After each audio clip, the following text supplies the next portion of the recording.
Hi friends, welcome to my channel. ఈరోజు video చాలా ఈజీగా టేస్టీగా చేసుకునే కొబ్బరి చట్నీ అండి.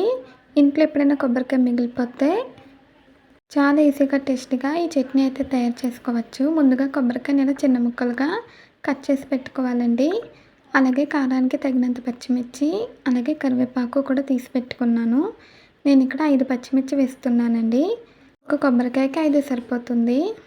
కొబ్బరికాయ హెల్త్కి చాలా మంచిదండి. అప్పుడప్పుడు కొబ్బరికాయతో రెసిపీస్ అయితే చేసుకుంటూ ఉండాలి. ఇప్పుడైతే మనం తయారీ విధానం చూసేద్దామండి. ముందుగా ఇక్కడ నేను పోపు గిన్నె పెట్టుకున్నాను. అందులో కొంచెం ఆయిల్ వేసి కట్ చేసి పెట్టుకున్న పచ్చిమిర్చి, కరివేపాకు వేసి వేయించాలండి. కరివేపాకు పచ్చిది వేసుకున్నా సరే టేస్ట్ బాగుంటుంది. ఇప్పుడైతే మనకి ఇవి ఫ్రై అయిపోయినాయి. స్టవ్ ఆఫ్ చేసేసానండి. తర్వాత కొబ్బరి ముక్కల్ని మిక్సీ జార్లోకి తీసుకోవాలి. కొబ్బరికాయ పచ్చిగా వేసుకోవచ్చండి, బాగుంటుంది. ఇప్పుడు ఇందులో మనం వేయించి పెట్టుకున్న పచ్చిమిర్చి, కరివేపాకు, అలాగే రుచికి సరిపడా ఉప్పు వేసి మూత పెట్టి మిక్సీ పట్టుకోవాలండి. మనకి ఇది ఫైన్ పేస్ట్ అనేది అయిపోవాలి, సాఫ్ట్గా ఉండాలండి. ఇప్పుడు మధ్యలో ఒకసారి మూత తీసి చూపిస్తున్నానండి.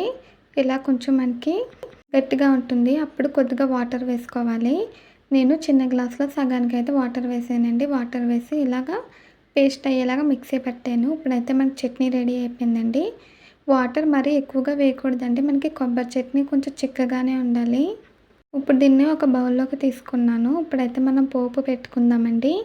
పోపు కోసం పోపు గిన్నె పెట్టి ఆయిల్ వేసి హీట్ అయ్యాక ఆవాలు, ఎండుమిర్చి, కరివేపాకు వేసి వేయించాలండి.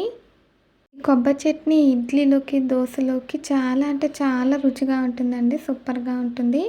ఒకసారి ట్రై చేయండి. పోపు ఫ్రై అయిపోయింది. దాన్ని చట్నీలోకి తీసేసుకుందాము. అంతేనండి, చాలా ఈజీగా టేస్టీగా మనకి కొబ్బరి చట్నీ రెడీ అయిపోయింది.